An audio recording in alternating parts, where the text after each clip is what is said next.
Oh, we'll bring them up. Here we go. All right, let's do it. The thing reunion.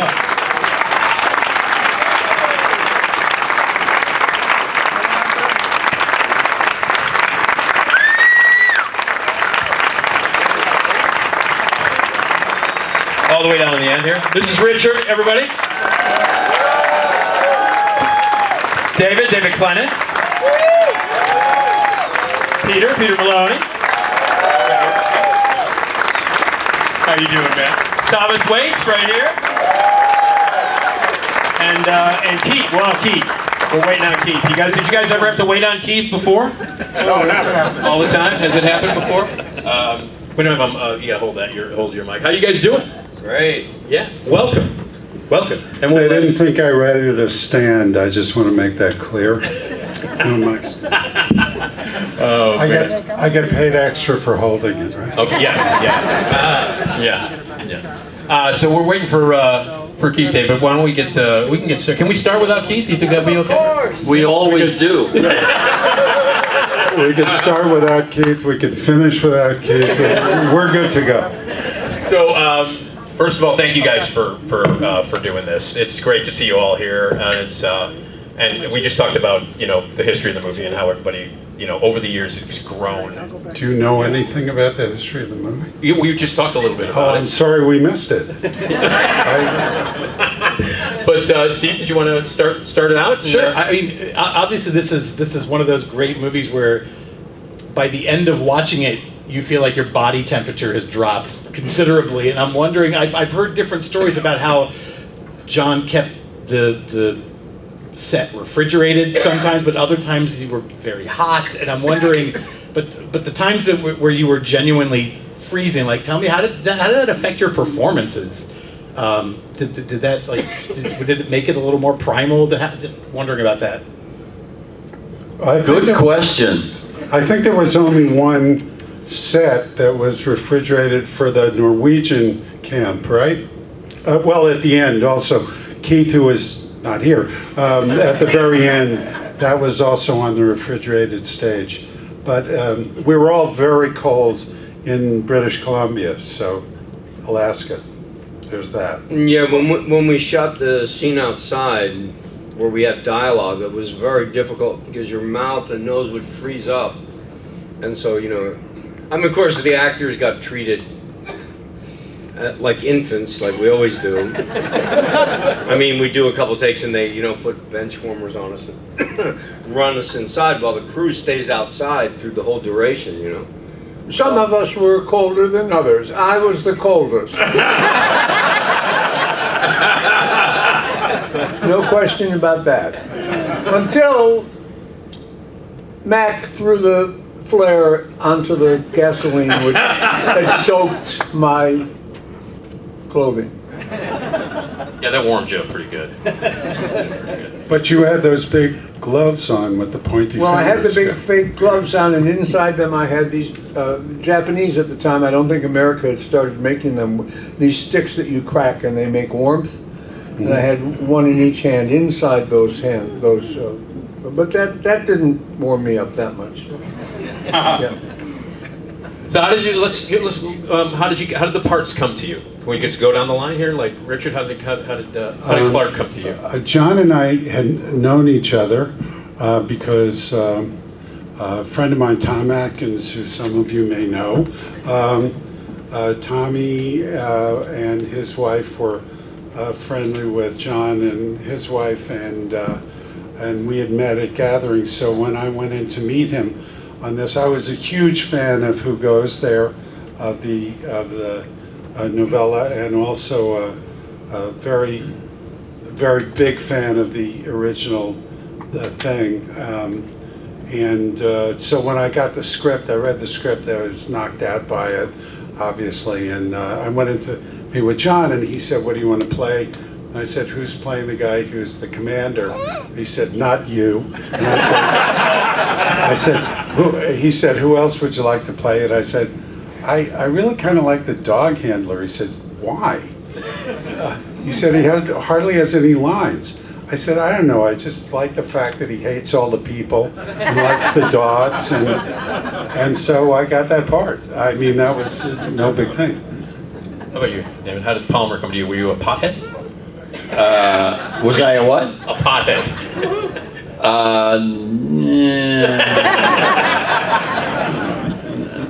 Not really hardcore. So your question was, how did you get Palmer? Yeah, how did the role? Did you get the part? Yeah.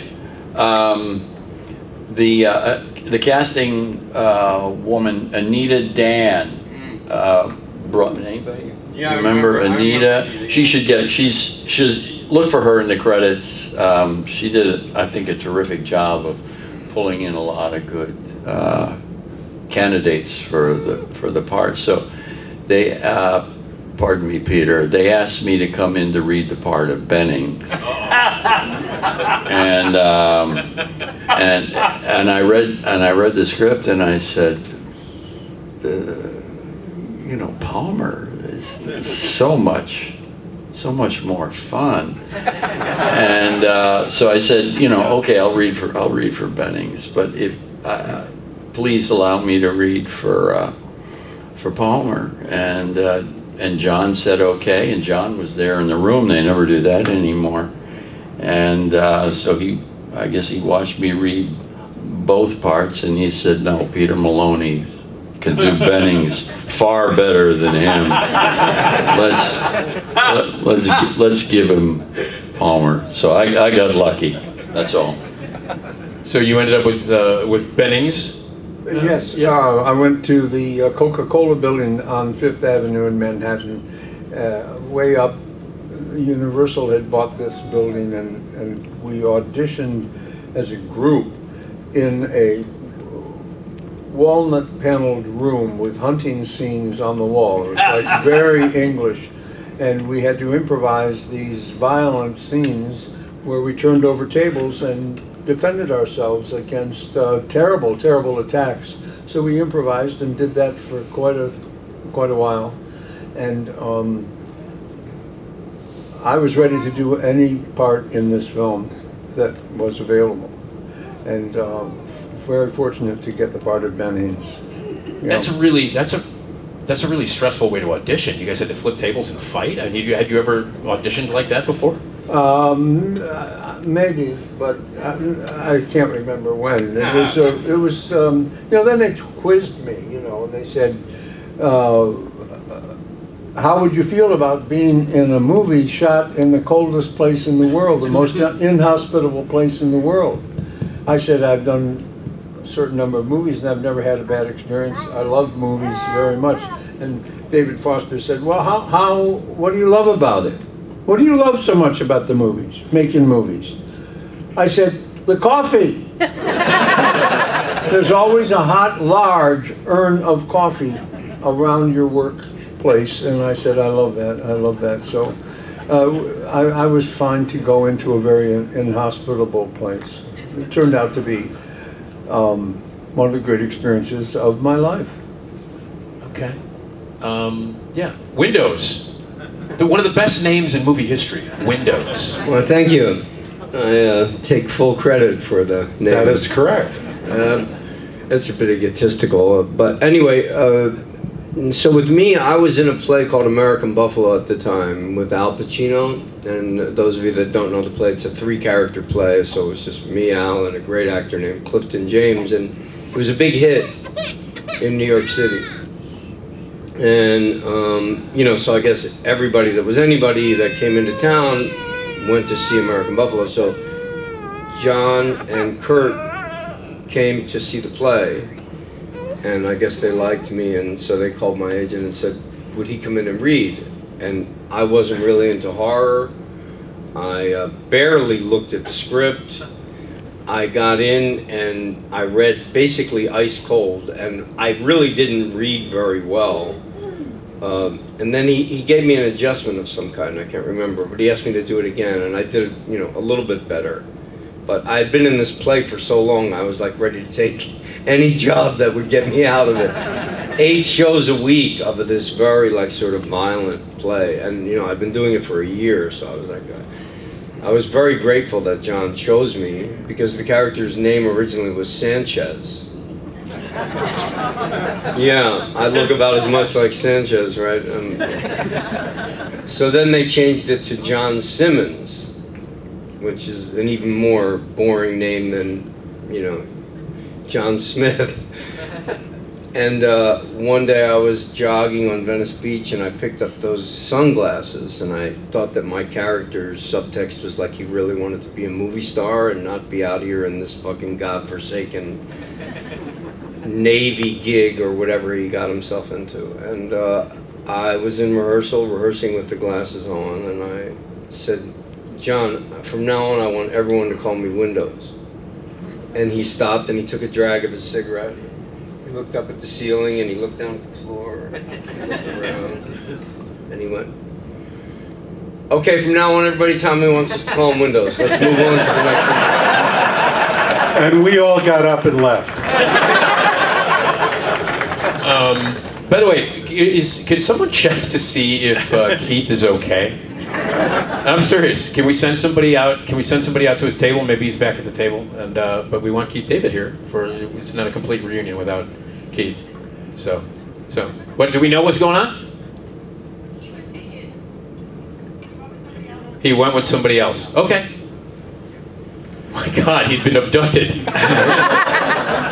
I guess he's tired of us after all these years. Okay. All right. Well, we'll continue. Steve. Yeah, there have been so many theories, about when each character, like every scene, like, well, okay, what character has been taken over in this scene that maybe we don't know yet? And I'm wondering, did Carpenter let you know, or did you have to just play it straight each time, like you weren't sure? Most of these theories are fan theories, but I'm just wondering, did he tell you from scene to scene, okay, nobody knows it yet, but you've already been taken over at this point? Was there any discussion like that? Endless. We had 2 weeks rehearsal in an empty sound stage with just a table, chairs, and a blackboard and some chalk. And we discussed this question ad nauseum. And it never really, I don't think it ever got solved. What we knew or didn't. Does the thing have the... I'm going to answer the question. I'm going to answer the question once and for all. Clark is the thing. Because what they never tell you in the film, it's kind of a cheat, is that the entity has the ability to hide in a dead body for an infinite period of time. So when Clark is shot, he withdraws himself from the blood test.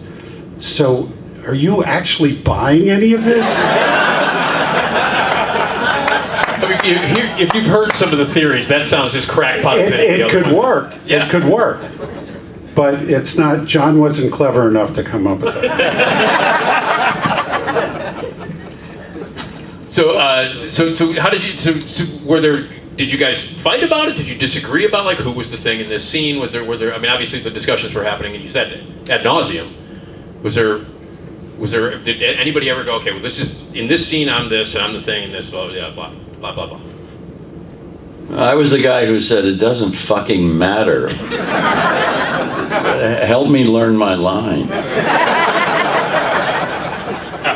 And we also had a script which basically said when he was going to turn. Tom, you actually we never see you turn, do we? No. I don't remember. No. Yeah. But we assume he turned, and I think Dysart we certainly see has turned, and no, we don't actually. He just gets his arms cut off. Yeah, maybe. Yeah, Dysart's never really the thing, is No, it? it's Hallahan who gets. Yeah. Well, I think I was the first to be infected because the dog, Yeah. who is the thing, in the very beginning of the movie, jumps Wait, up. the dog was the thing? Yeah. Oh my God! That's why Wilfred was doing that with me in the kennel? I didn't read this. I went bullshit, my line, bullshit. That's how we read scripts. Ask any of them. Was I talking? Yes, you were.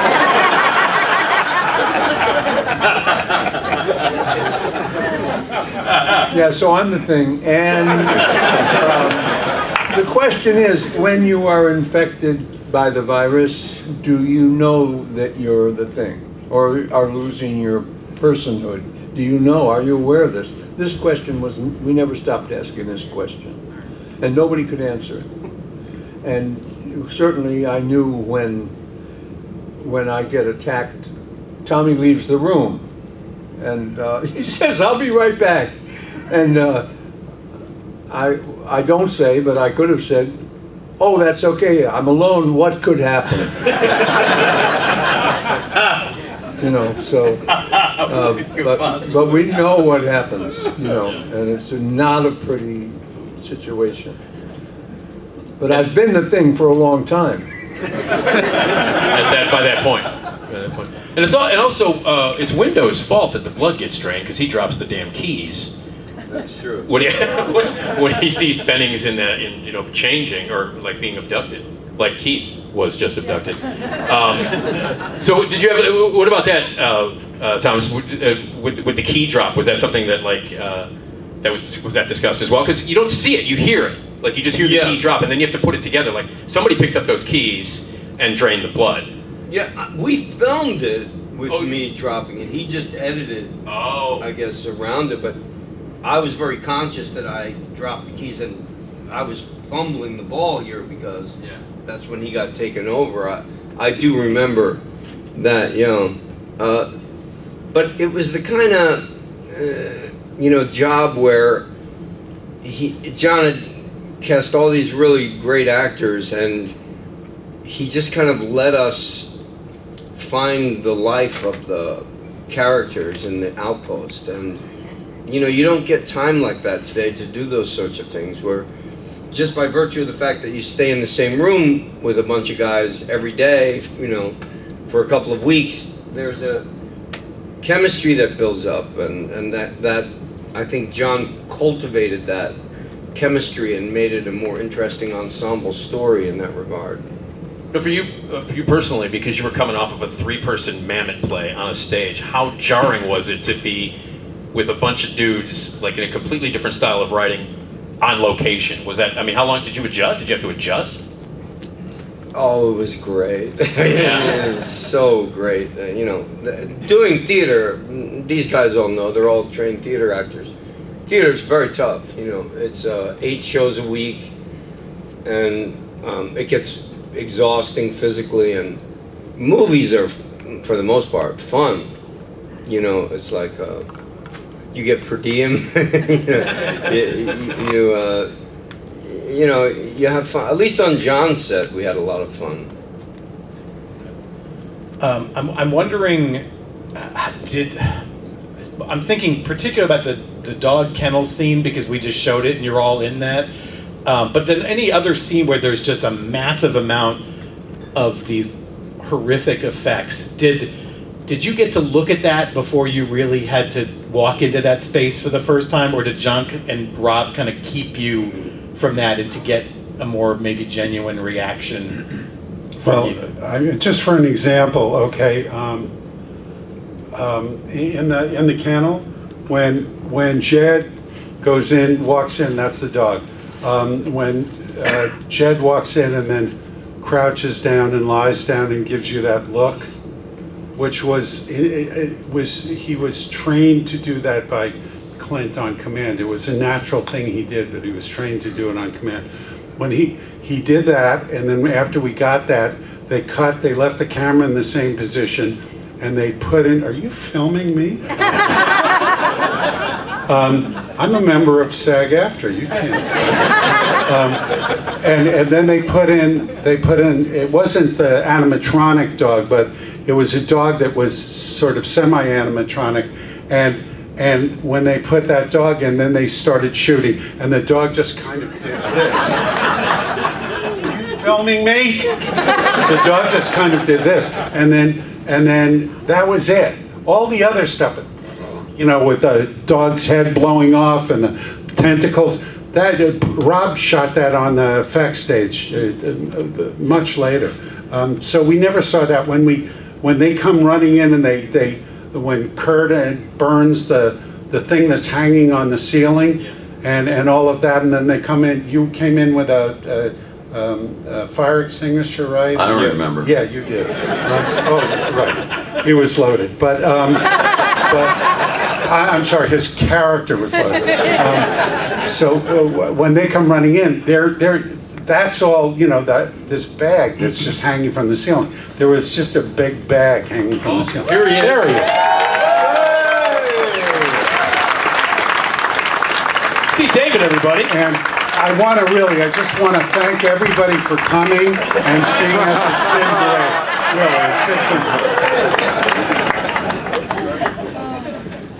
Hi, Keith. Greeting. How are you, my friend? I'm better for your asking. Thank you. There you go. Welcome. We asked each guy here how their part got to how they got the role. So, how did Childs come to you?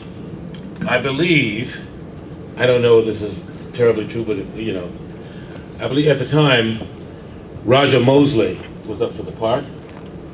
And so it was a done deal. I had auditioned. He had seen me, I think. But, Roger got the part.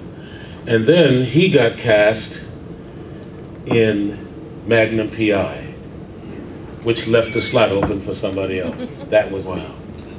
So I to this day, I thank Roger Mosley for getting a job. Well, the other question that was asked to everybody was, did John, during the production, did John always let you know from scene to scene whether you had been taken over or not? And of course, probably the greatest fan theory of all, or the question is the ending. Yeah. And once and for all. If he did, it was 40 years ago.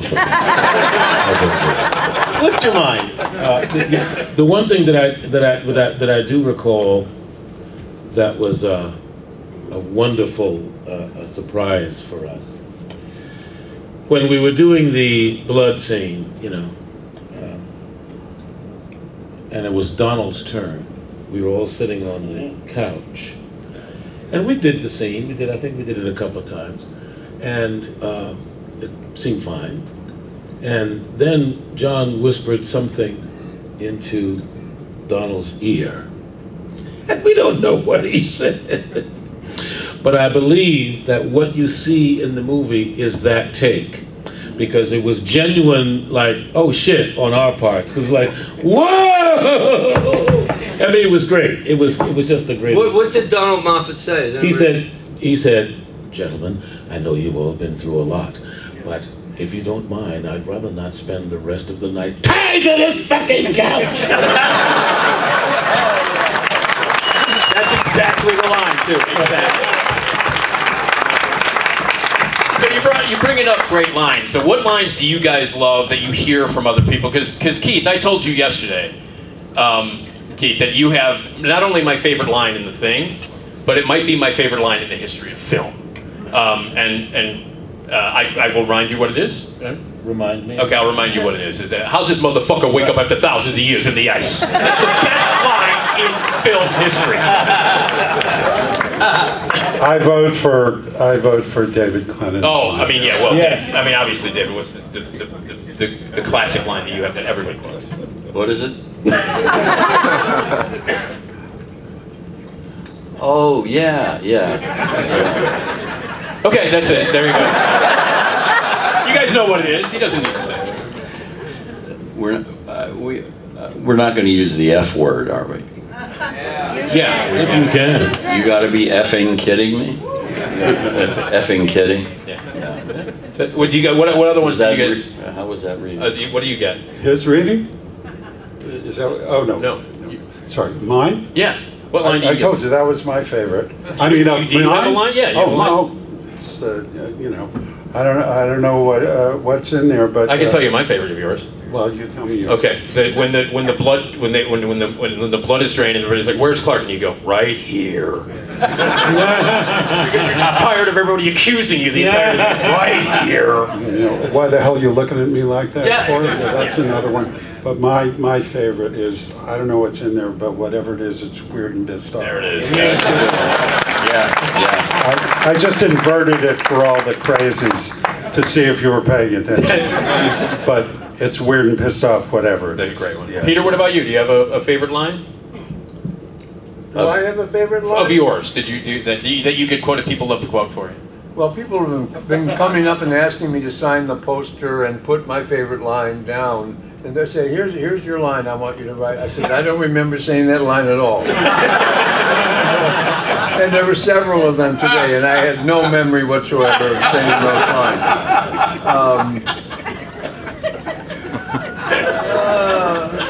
No, I don't have a favorite line. Okay. What about you, Tom? Do you have a favorite? That people come up to you and, that...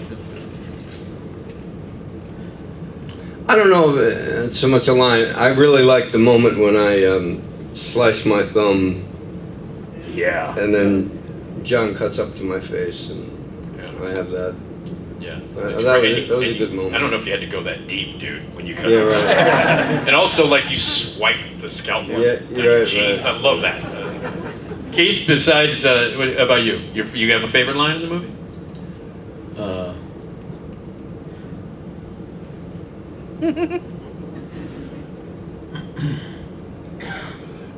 I don't know. I don't remember saying it in the movie, but I had a favorite moment Okay. when we were auditioning. When I was auditioning for the film in New York, we were in some producer's office, and apparently there was a fight that goes on. There was some kind of scuffle between the guys. And the actors that were in there, I was fascinated with these guys because they were a lot of New York actors, a lot of good actors in the room. And we always try to find something to simulate whatever the action is. Well, whatever the scuffle was, this particular actor took all the shit that was on the producer's desk and threw it off. I mean, he just wiped his desk with and I stood there and I was like, oh shit. And I'm riveted. And all of a sudden there's this silence. And I'm like, why is it? And whose line is it next? And I'm looking around and it's mine. I'm like, oh hell no!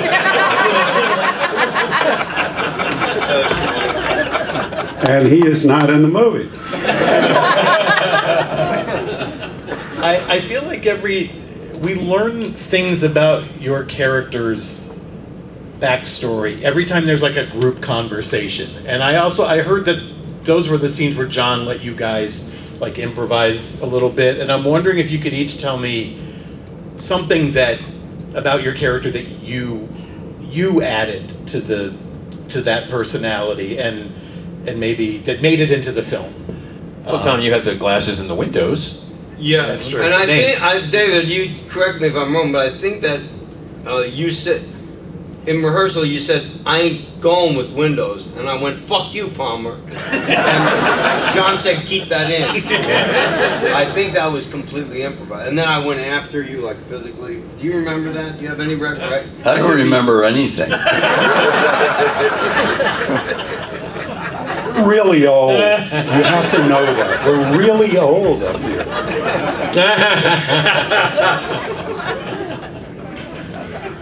You have to ask us easier questions. Come on, be kind to us. Right. All right. No, I'm kidding. What's the title of the movie?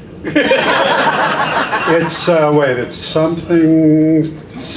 No, you know what? I got a good story to tell, though. Please. It's me and Clennon are doing a scene, and John cut it. And we forgot that we had the microphones on. What are they called? The lavaliers. And John came up to us and said, I don't know if it was a half a page or 3/4 of a page, but you know, when you cut an actor's dialogue, it's, you know, at least with me anyway, I was like, you know, how dare he? And he cut both of us. It was a scene about I don't know. It was a considerable scene because it was enough for us both to get upset, and we were like, you know, saying things we shouldn't have said about the director while we were on mic. Then he stuck his head around the corner and said, "By the way, you guys, I heard every word you just said." And I have never been so mortified. Well, that ain't the way I heard it. Well, no, that was a different moment. But do you remember the moment? It was you, me, and Joel, and we were waiting to. It was a walk and talk down the hall, and it was one of those, you know, typical John Carpenter scenes where somebody a killing gets revealed behind the door. This is when we walked in, and I think it was the Right. shovel through the chest. Oh, right. And so we had been rehearsing for 2 weeks. And finally, this is my memory, John says, "Okay, fellas, that's enough. This is the movie we're going to shoot. We stop talking about it."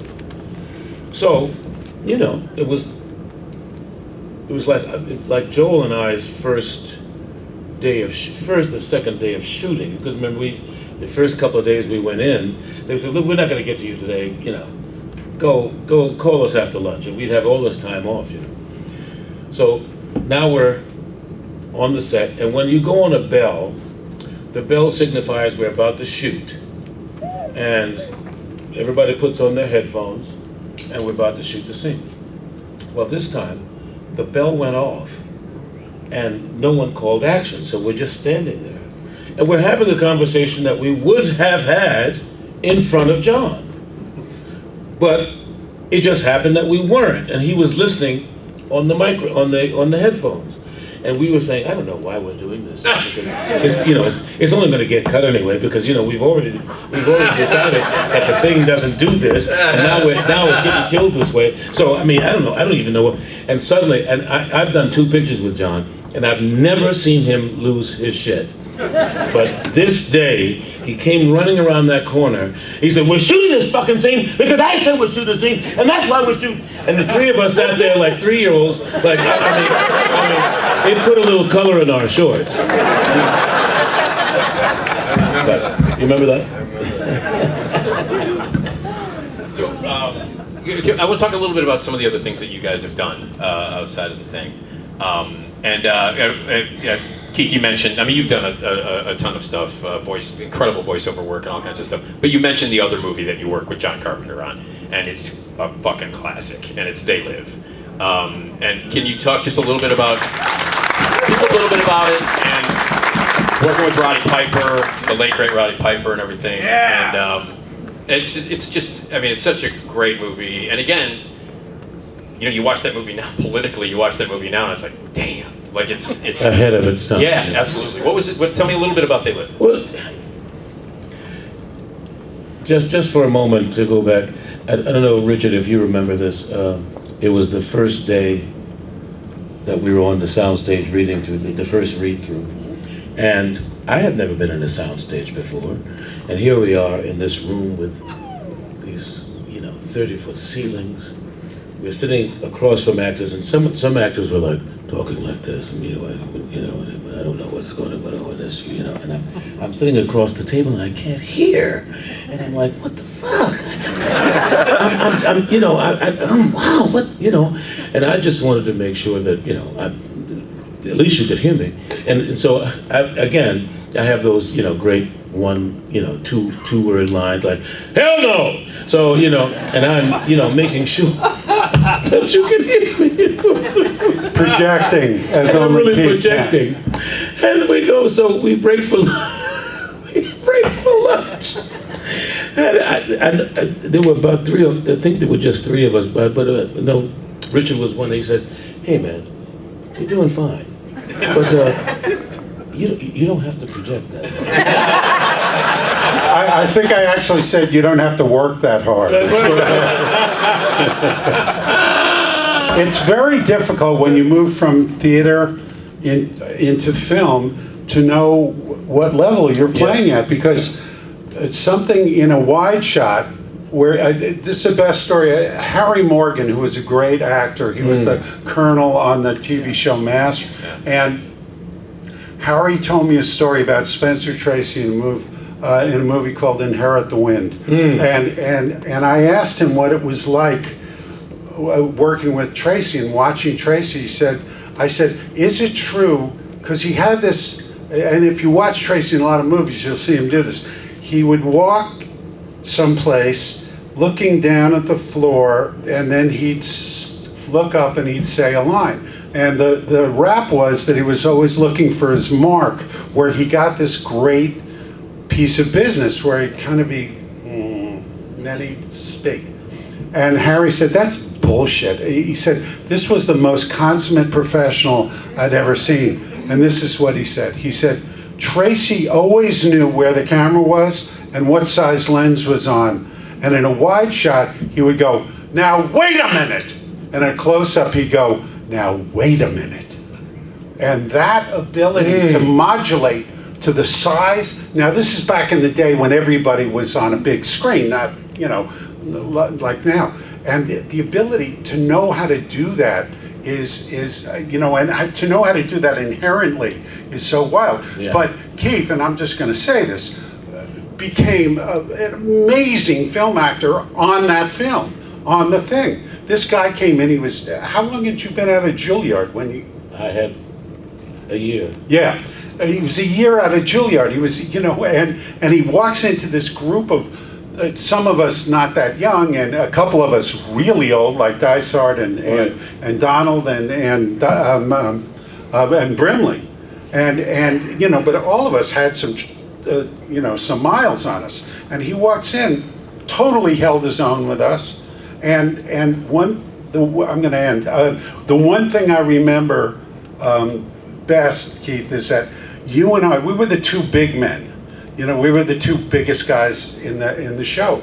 So what I remember is, and since I hated everybody, it was really easy for me to get a big hate on him, and we developed this kind of friction that turned into this whole, defined our relationship for the film. And some of the scenes changed, especially where I go after him with a knife, and when he goes to get the gun and everything. That all came out of that rehearsal period. And it was because we started boring into each other with our eyes and got that going. Anyway, sorry. No, it's great. You did. It was a great story. Great story.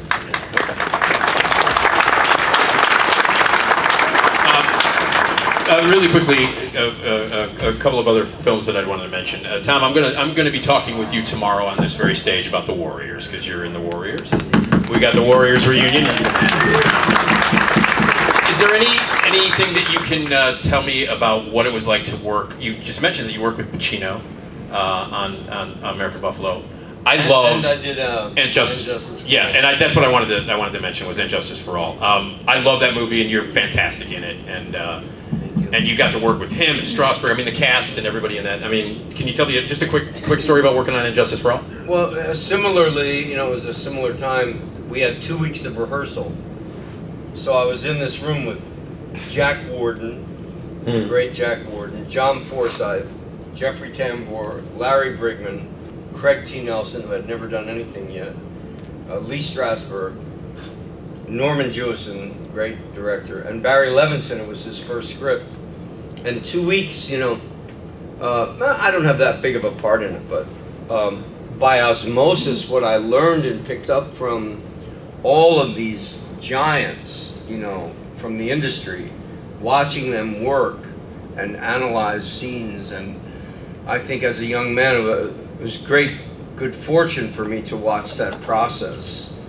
And there's always people get into arguments about what this means or that means, and there's conflict. It just arises, between people, and there were, differences of opinion about this and that, and I just sat there like this young kid, which I was 23, and watched this talent emerge, and I'm very grateful that that happened, because I had just gotten fired from the Warriors like a couple months before. So it's like they called Jeff Hunter and said, "Is this guy okay?" Because we want to bring him in for Injustice for All. So because Jeff, who was an agent of great integrity, said, "No, he's okay. He's not, he's not difficult." Yeah. They gave me the chance to audition for Injustice for All. But it's a great movie. You're great in it.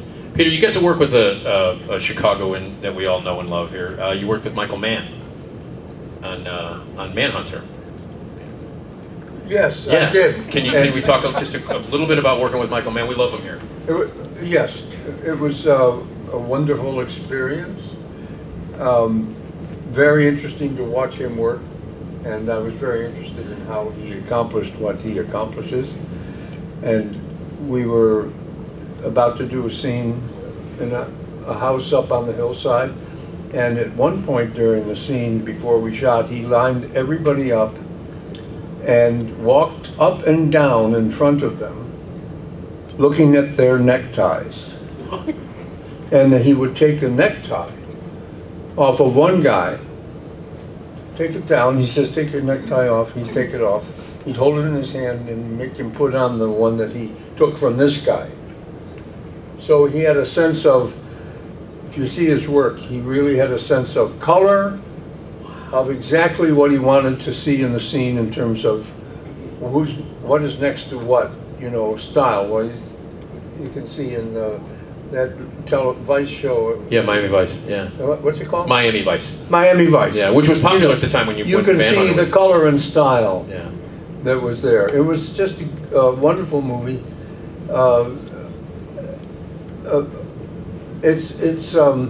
Manhunter is a kind of a really creepy story, and the film is creepy, Yeah. but it's beautifully realized the way he wanted it, and of course it featured William Peterson. William Peterson. yeah, but also Hannibal Lecter. Hannibal Lecter. Brian Cox.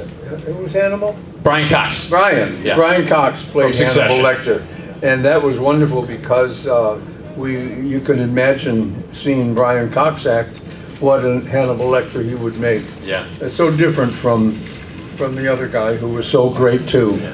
But it was wonderful to be with him. Awesome. And I was playing the part.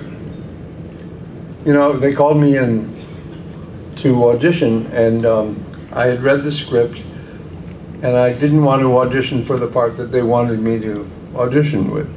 And I went into Bonnie Timmerman's office and said, I don't want to audition for this part because if you offered it to me, I wouldn't play it. Right. And she said, "What part do you want to play?" I said, "I want to play the guy that gets tied into the wheelchair and rolled down the parking lot after he gets set on fire." Yeah. And I want to audition for that part. And she said, "Okay, well, I'll come back in a couple of weeks and you can work on it." And I said, "No, I'm ready, let's do it." And so I did it, and it went very well, the audition. And that was that. And it turned out that Michael had already offered the part to somebody he had gone to college with, Stephen Lang. Right. And but it earned me a part which had some lines in it, and it was a better part. And he actually told me that he owed me. Michael Mann told me that he owed me, and he's never paid me yet. Before we, Not always the way. I wanted to mention really quickly, David, you got to work with Bob Fosse, and I just wanted to mention Bob Fosse. Yeah. Yeah, and just really quickly, was it like to work with Bob Fosse? I mean, you were a star 80, by the way. I don't remember, Nick. Okay. I just want to say one thing. Yeah. I'm looking across the room, and I've met a lot of people out here, and I think that these folks are the reason why we're all sitting here talking about this film, because everybody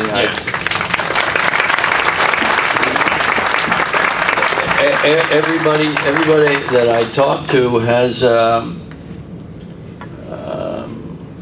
thing, a connection to the movie. It's like it's a part of their lives, and it's not going to be for everybody, but for so many people, 3 generations of people, it kept this film alive. I mean, is that saying too much? No. You guys, it's like we're all part of a club or something, and you guys are, passing the torch from one generation to another, and making this little film that tanked in theaters in 1982. It's part of a, I don't want to sound too highfalutin, but it's American culture, Yeah. And John took a lot of beating. He took a lot of grief. He lost a lot of work because of this movie, and it hurt him very deeply that it got rejected. So, in a way, you're paying him the homage that he deserved way back in 1982, that he never got. But he knew he had a high quality product, and he stuck to his guns. And you got to admire a guy for that, because that's really tough in the studio system. And thanks for coming out to Wrigley Field for Old Timers Day. Cue the organ. There you go. It's the cast of The Thing, everybody. Thank you.